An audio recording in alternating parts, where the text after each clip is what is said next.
네, 오늘 미가서의 말씀을 함께 나눠보고자 합니다. 미가서는 우리에게는 어쩌면 그렇게 익숙하지 않은 성경이기도 하죠.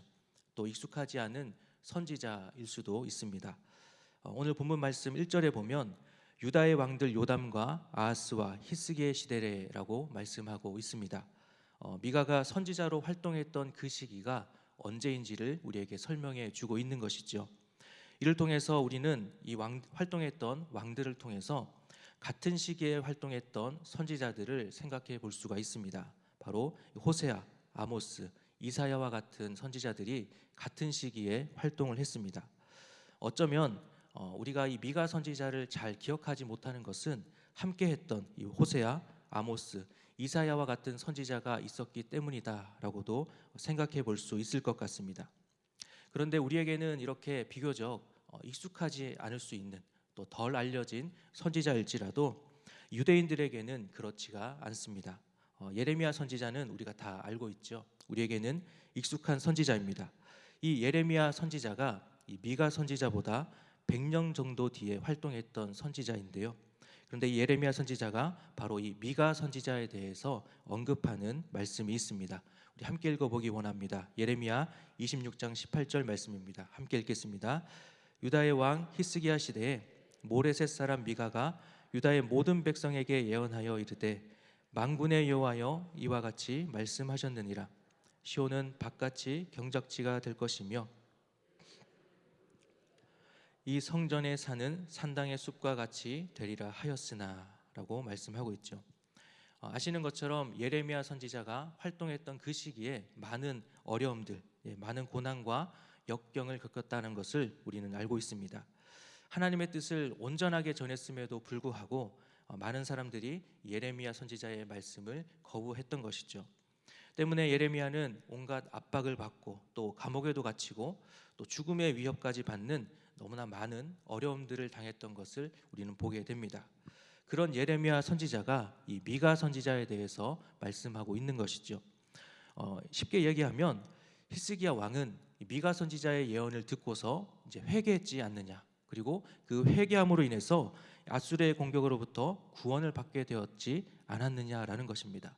히스기야는 미가 선지자의 말을 듣고 그렇게 하나님의 은혜를 얻었는데 왜 자신의 말은 자신의 똑같은 하나님의 말씀을 전하고 있음에도 불구하고 왜 자신의 말을 듣지 않고 오히려 나를 죽이려 하느냐라고 항변하는 그러한 내용입니다.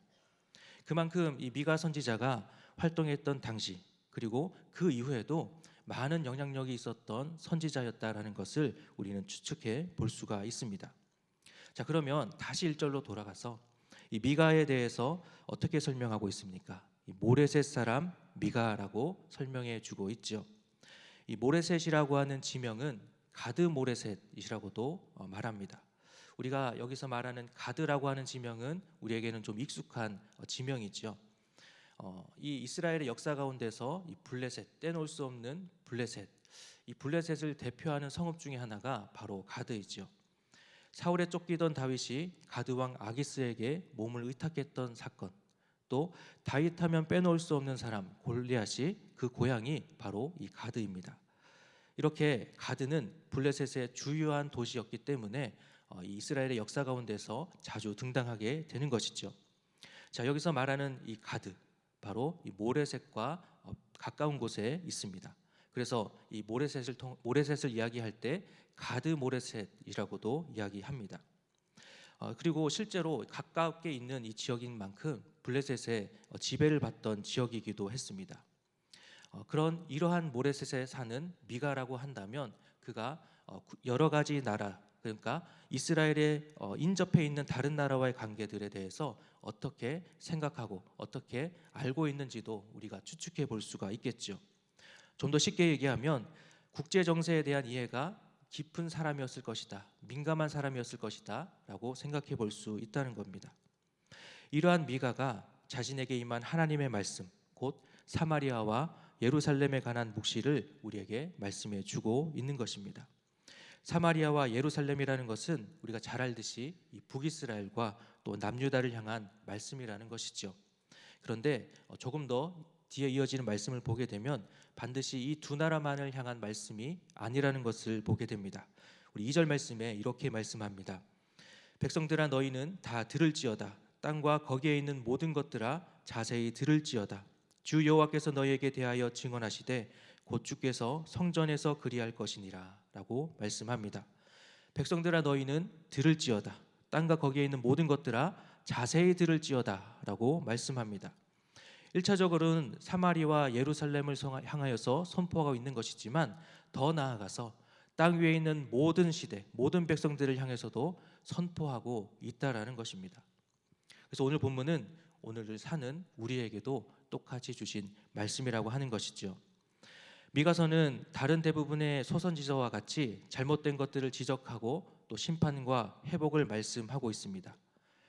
그러면 미가가 심판을 선포하고 있는 1차적인 대상, 이 북이스라엘과 또 남유다가 어떠한 상황 가운데 놓여 있는지를 잠깐 보기를 원합니다. 이 북이스라엘과 남유다는 각각 여로보암 2세와 우시야 왕 때 군사적으로도 또 경제적으로도 굉장히 부강한 나라가 되었습니다. 이러한 상황 속에서 아수르가 점점 제국으로 성장해 가고 있었던 것이죠. 그리고 이제 북이스라엘과 남유다를 향해서도 그 세력이 점점 내려오고 있었습니다. 그러한 가운데 북이스라엘이 먼저 멸망을 당하게 되는 것이죠. 이렇게 외부적으로 보면 열방에 많은 일들이 있었던 것을 알 수 있습니다. 또 내부적으로도 많은 문제가 있었는데 사회에 여러 혼란들이 있었다라는 것을 우리가 미가서의 말씀을 통해서 알 수가 있습니다. 미가서 7장 5절 말씀에 너희는 이웃을 믿지 말며 친구를 의지하지 말며 내 품에 누운 여인에게라도 내 입의 문을 지킬지어다 라고 말씀합니다. 이웃도 친구도 그리고 심지어 아내마저도 믿을 수 없을 만큼 이 사회가 무너져가고 있었다라는 것을 말씀해 주고 있는 것이죠. 우리가 앞절인 4절 말씀에도 이렇게 말씀합니다. 그들의 가장 선한 자라도 가시 같고 가장 정직한 자라도 찔레 울타리보다 더하도다. 그들의 파수꾼들의 날 곧 그들 가운데에 형벌의 날이 임하였으니 이제는 그들이 요란하리로다 라고 말씀합니다. 가장 착하다고 하는 사람들마저도 가시 같고 또 정직한 자라 할지라도 찔레 울타리보다 더 고약하다. 이렇게 도덕적으로도 그리고 신앙적으로도 부패하고 타락한 시대에 있었다라고 하는 것이죠. 겉으로 보기에는 이전보다 가장 넓은 영토를 가지고 있었고 또 경제적으로도 풍요를 누리고 있는 태평성대를 누리고 있는 것처럼 보였습니다. 그러나 실제로는 내외적으로 위험과 문제들이 가득한 상황 가운데 있었다라는 것이죠. 우리가 생각해 보면 지금 이 당시의 모습이 오늘 우리의 모습과도 많이 닮아 있습니다. 우리나라는 6.25 전쟁 이후에 굉장히 최빈국으로 또 있었지만 그 시간이 또 지나면서 우리가 굉장히 10위권의 경제를 자랑하는 경제적인 번영도 누리고 있습니다. 또 스마트폰과 반도체, 문화 콘텐츠들이 세계적으로도 환영받고 있죠. 이렇게 밖으로 보면 굉장히 우리나라가 굉장히 발전해 있고 또 앞서가는 그러한 나라처럼 보이지만 그러나 자세히 보게 되면 이 나라가 여전히 깊은 아픔과 문제들로 가득하다는 것을 또한 볼 수 있습니다. 극심한 정치적인 대립이 있고 또 사회 양극화가 점점 심해져 가고 있죠. 이로 인해서 같은 국민들 사이에서도 서로를 향해 편을 나누게 되고 또 비난하는 모습이 계속해서 일어나게 됩니다. 청년들은 취업을 걱정하고 결혼과 출산을 포기하는 엠포 세대라고 하는 말도 생겨나게 됩니다. 출산율이 세계 최저 수준이 되어서 초등학교를 입학하는 학생이 한 명밖에 없는 이러한 문제들이 이제는 현실이 되어서 우리 앞에 다가오게 되었습니다. 그런데 무엇보다도 가장 큰 문제는 하나님의 뜻과 반대되는 가치들이 사회 전반에 확산되어 가고 있다라는 것입니다. 동성애와 또 물질 만능주의, 쾌락만을 추구하는 삶, 이러한 것들이 이 세상을 대변하는 시대적인 흐름이 되었다라는 것입니다. 이 모든 상황들이 당시 이스라엘 백성들이 겉으로는 번영을 누렸지만 내부적으로는 도덕과 신앙이 무너져 있던 당시의 모습과 닮아 있는 것이죠. 그래서 우리는 오늘 이 말씀을 통하여서 그때의 사마리아와 예루살렘을 향하여 말씀하신 이 하나님의 말씀처럼 오늘 우리의 현실 속에서도 하나님의 말씀을 통해서 우리의 현실을 다시 한번 돌아보기를 원합니다. 특별히 미가에게 임한 하나님의 말씀을 통해서 북이스라엘이 심판받은 이유는 무엇인지 함께 나누면서 오늘 사는 우리의 삶에 주시는 교훈으로 받는 이 시간이 되기를 원합니다. 심판받은 이유를 크게 세 가지로 함께 나눠보기를 원합니다. 첫 번째는 하나님의 말씀을 깨닫지 못했기 때문입니다. 오늘 본문 말씀 2절 말씀 다시 한번 읽어보겠습니다. 시작. 백성들아 너희는 다 들을지어다. 땅과 거기에 있는 모든 것들아 자세히 들을지어다. 주 여호와께서 너희에게 대하여 증언하시되 곧 주께서 성전에서 그리하실 것이니라. 미가가 하나님의 말씀을 다 들을지어다, 자세히 들을지어다라고 선포하고 있습니다. 계속해서 말씀하고 있는 것, 성경에서 반복하는 것은 그것을 강조하는 의미가 있는 것이죠. 계속해서 선포하고 있는 것으로 볼 때에 당시의 이스라엘 백성들이 얼마나 하나님의 말씀을 떠나 있었는지를 우리는 알 수 있습니다. 하나님의 말씀이 선포되고 있지만 그 말씀을 귀 기울여 듣는 사람이 거의 없었다라는 것이죠. 하나님의 말씀으로부터 멀어지게 되면 어떻게 되겠습니까? 그 말씀과 아무리 말씀이 나에게 다가온다 할지라도 점점 더 무감각해져 버리게 됩니다. 그리고 무감각해지면 세상의 가치에 더 민감하게 반응할 수밖에 없겠죠. 이러한 상황을 같은 시대에 활동했던 호세아 선지자의 말씀을 통해서 우리는 또 확인해 볼 수가 있습니다. 호세아서 4장 6절 말씀에 이렇게 말씀합니다. 내 백성이 지식이 없으므로 망하는도다. 내가 지식을 버렸으니 나도 너를 버려 내 제사장이 되지 못하게 할 것이요 내가 내 하나님의 율법을 잊었으니 나도 내 자녀들을 잊어버리리라. 하나님의 백성이 이 지식이 없어서 망한다라고 말씀합니다. 여기서 말하는 지식이 무엇이겠습니까? 바로 하나님의 말씀을 깨달아서 하나님을 아는 지식을 말씀해 주고 있는 것이죠. 이스라엘은 하나님의 사랑과 은혜 가운데 있던 하나님의 백성입니다. 그런데도 하나님을 잊어버리고 만 것이죠. 하나님을 잊어버리니까 어떻게 됩니까? 돌아오는 하나님의 말씀이 있음에도 불구하고 그 말씀을 듣지를 못하는 겁니다. 그 말씀을 놓쳐버리게 되는 것이죠.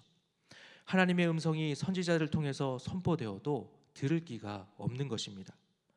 결국은 하나님을 잊어버린 삶, 말씀을 잊어버린 삶은 죄의 길로 나아가게 되고 북이스라엘의 멸망으로 이어지게 되는 것을 우리는 보게 됩니다.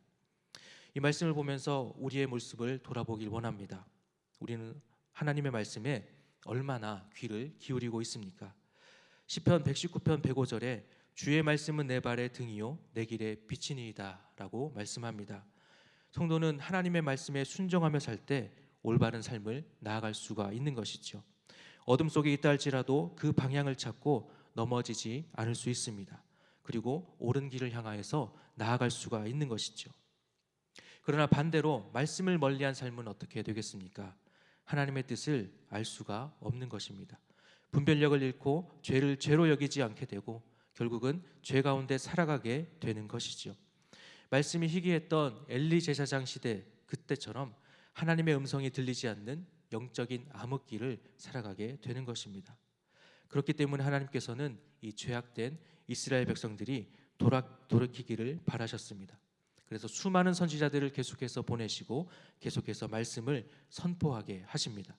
그럼에도 북이스라엘은 그 말씀을 외면하는 것이죠. 하나님의 말씀을 떠나서 들을 기가 없었기 때문입니다. 우리는 말씀 앞에 어떠한 태도로 서 있습니까? 단순히 매일 생명의 삶 본문을 통해서 말씀을 보고 또 예배 시간마다 빠지지 않고 예배하는 것으로 우리의 신앙생활이 다 끝나는 것이 아니죠. 주시는 그 말씀을 우리의 마음판에 새기며 그 말씀을 붙들어야 합니다. 말씀을 가까이 하고 말씀을 붙들고 말씀을 실천하는, 말씀과 함께하는 삶이 되어야 하는 것이죠. 말씀을 떠나면 어둠 가운데 있는 것이지만 말씀을 가까이 하면 빛 가운데로 걸어갈 수 있는 것입니다. 이렇게 하나님의 말씀을 사모하며 그 말씀을 가까이 할 수 있는 우리가 되기를 원합니다. 매일의 삶 속에서 그 말씀을 듣고 또 깨달아 순종하면서 하나님의 백성답게 또 빛의 자녀로 살아가는 우리 모두가 되기를 소망합니다. 심판받은 이유 두 번째는 계속해서 범죄했기 때문입니다. 미가서 1장 5절에 이렇게 말씀합니다. 이는 다 야곱의 허물로 말미암음이요 이스라엘 족속의 죄로 말미암음이라. 야곱의 허물이 무엇이냐? 사마리아가 아니냐? 유다의 산당이 무엇이냐? 예루살렘이 아니냐라고 말씀합니다. 하나님이 이스라엘을 심판하시는 직접적인 근본적인 이유에 대해서 말씀해 주고 있는 것이죠. 바로 야곱의 허물, 이스라엘 족속의 죄라고 말씀합니다. 이스라엘은 하나님의 백성이라 말하면서도 그에 맞는 삶을 살지 않았습니다.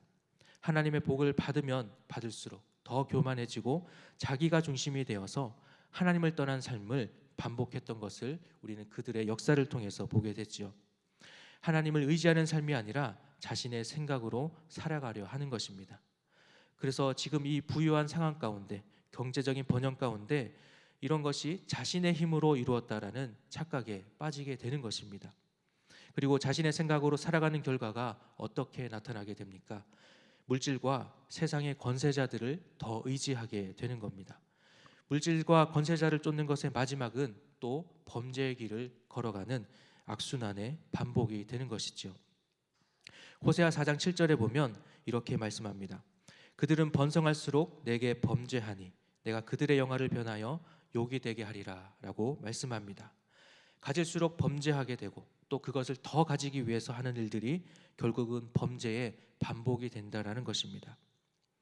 죄는 처음부터 거창한 모습으로 우리에게 다가오지 않습니다.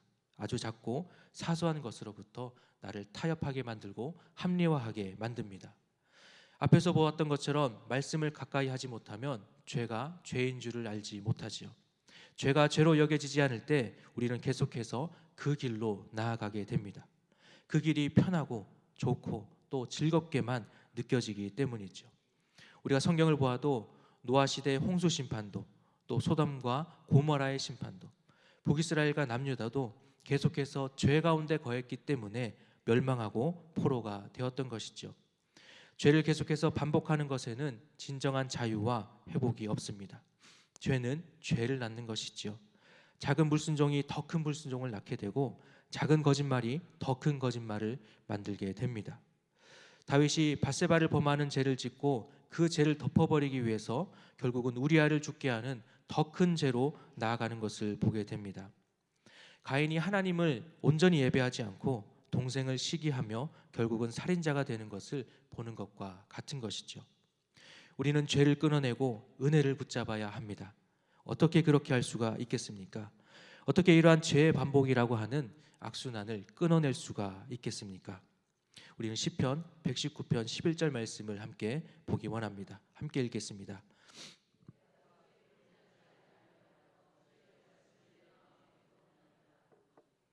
하나님의 말씀만이 죄를 이길 수 있는 능력인 줄 믿습니다. 예수님께서 광야의 마귀의 시험을 받으실 때도 다른 것을 통하여 맞서지 아니하셨죠. 말씀으로 물리친 것을 우리는 보게 됩니다.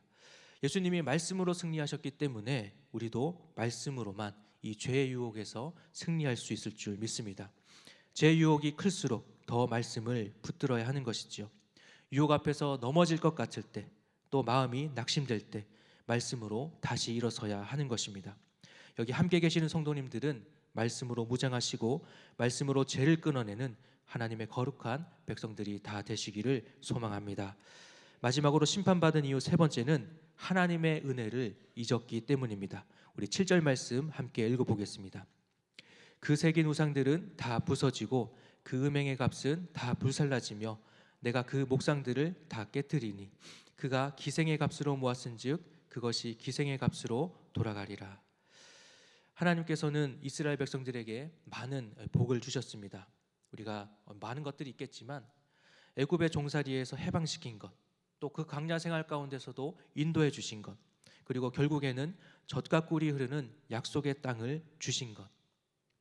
우리가 조금 전 읽었던 7절에서 이스라엘 백성들의 삶이 어떠했는지를 우리가 짐작할 수가 있었죠.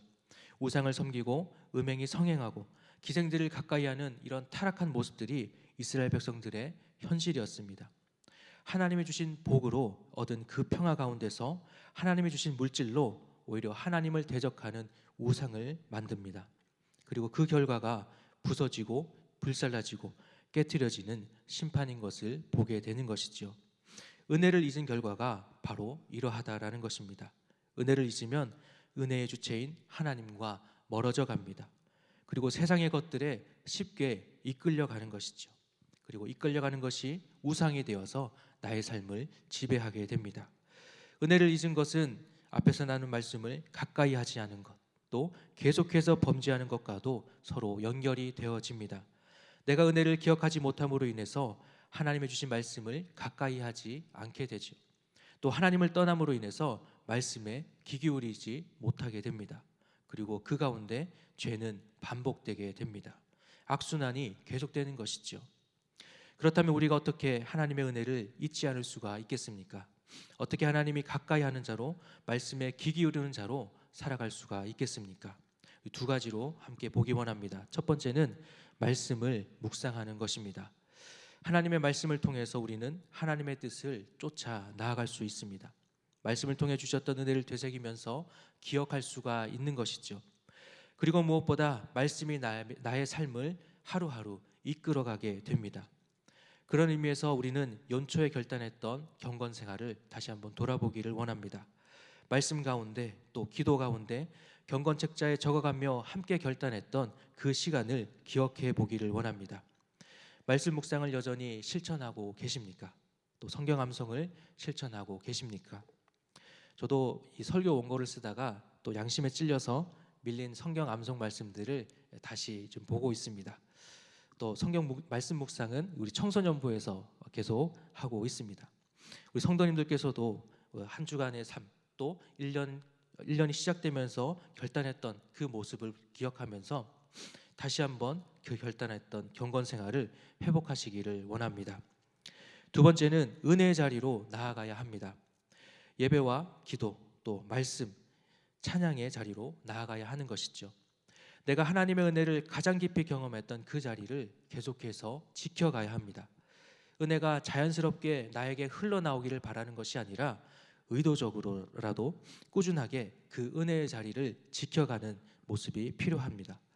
주일 예배와 또 금요 성령 집회를 통해서 말씀의 충만한 은혜 가운데 서야 하는 것이죠. 또 그 말씀대로 살아가기 위해서 우리 기도하며 결단해야 합니다. 또한 시간이 될 때마다 바로 이거 수요 예배와 새벽 재단도 쌓아가야 합니다. 계속해서 그 은혜 가운데 노출되게 될 때 내가 아닌 하나님을 바라보게 되는 것입니다. 내가 곁길로 간다 할지라도 다시 온전한 생명의 길 가운데로 인도함 받아 나아갈 수가 있는 것입니다. 오늘 우리는 이 미가 선지자에게 임한 하나님의 말씀을 통하여서 왜 하나님의 백성들이 심판을 받게 되었는지를 보았습니다. 그들은 하나님의 말씀을 깨닫지 못했고 또 죄를 반복하며 하나님의 뜻을 무시했습니다. 무엇보다 하나님의 은혜를 잊고 자신들의 욕심대로 살아가는 모습이 있었습니다. 하나님의 백성임에도 불구하고 하나님을 멀리함으로 멸망의 길로 나아가게 된 것이지요. 우리는 어떠합니까? 우리는 하나님의 말씀 앞에 서 있는 자들입니까? 죄를 항상 멀리하며 거룩을 향하여 나아가는 마음의 준비가 되어 있는 자들입니까? 하나님의 은혜를 날마다 기억하며 감사하는 삶을 살아가고 있습니까? 오늘 말씀을 보면 하나님께서는 다시 그 말씀 가운데로 돌아오라고 하십니다. 죄의 사슬을 끊고 돌아오라고 하십니다. 잊었던 은혜를 회복하라고 말씀해 주고 있습니다.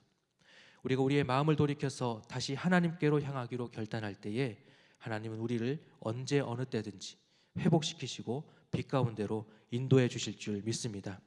오늘 말씀을 통하여서 다시 한번 하나님의 백성으로 일어서는 우리 모두가 되기를 소망합니다.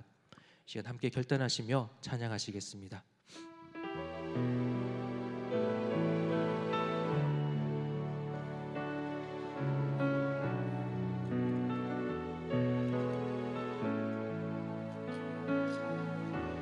주여 우린 연약합니다.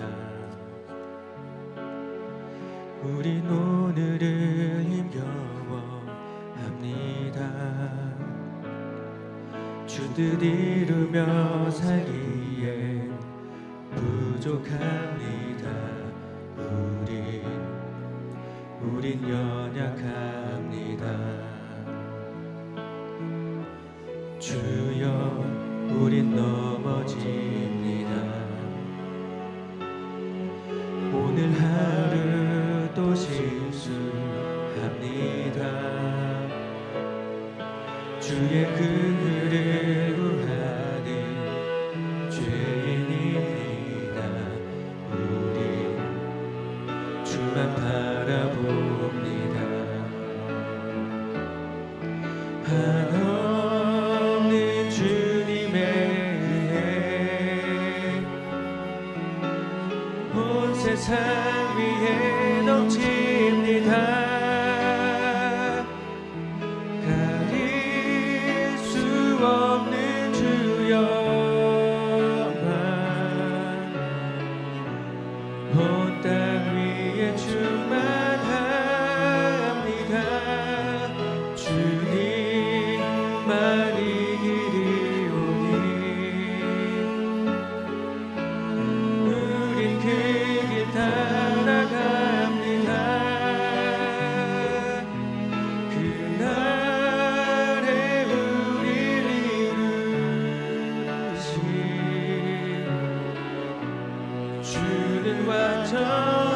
다시 한번 한없는 주님의 은혜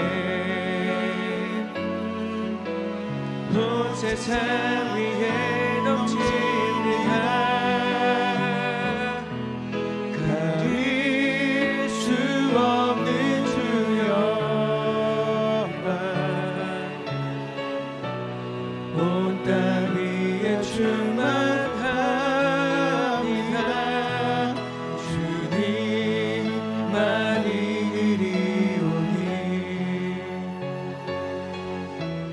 우린 그 길 따라갑니다.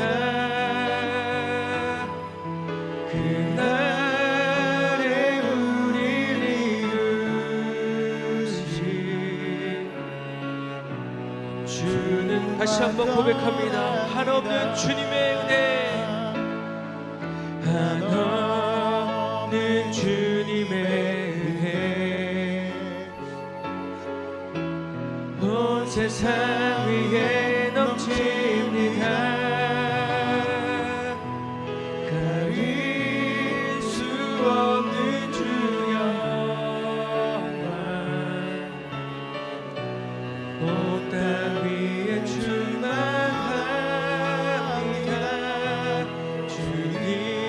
주님만이 이리오니 우린 그 길 따라갑니다.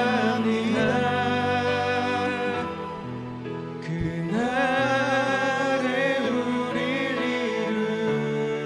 이루신